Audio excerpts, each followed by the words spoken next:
The roadmap roundup has landed for the week, folks, and this is probably one of the final updates we will have on Alpha 4.10. But I'm already hearing that maybe it's not the most amazing, interesting roadmap roundup. Let's see.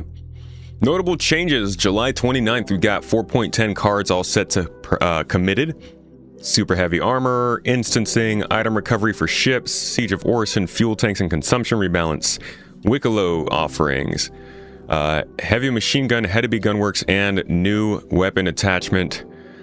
Recco Battaglia remains tentative while the team continues implementing her and her missions for a future Alpha 4.10 PTU build. Okay, so at this point, we've pretty much got our confirmation of what's in this patch. The next roadmap roundup is going to be mid-August, the 12th of August. So by then, this will be an open PTU likely, and we'll be pretty certain what's going on.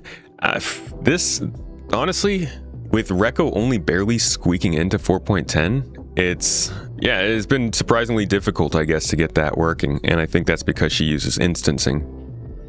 It's the first time they're doing it, so we'll see what happens. Everybody's saying this is not a roadmap. It's semantics. It is disappointing that we're at this stage where they can't really predict what's going to happen any further than like a month ahead.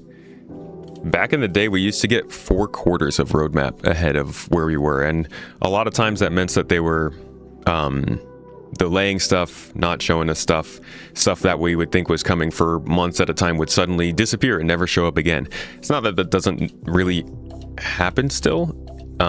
It's more so that it never makes it to the roadmap. It just gets talked about. And that saves them, I think, a lot of gnashing of teeth, but it also means that there's a lot less people watching the development and interested in what's going on. And if you watched 10 Pound 42's video that came out recently, he was talking about how there's just like less connection to the project. It all feels pretty corporate at this point, and from the way that they do their PTU updates to their weekly content, even their monthly reports definitely leave the details out of what's going on in the game, and it's just part of the overall shift we've been seeing. So that is a disappointing side of the roadmap, but also most of the time when things show up on the roadmap, they actually end up in the game. I'm going to be disappointed if Recco doesn't make it into 4.10, but we'll just have to see how that goes over the next couple weeks. Whenever it reaches PTU, we'll be testing it, and I'll let you know. Cheers.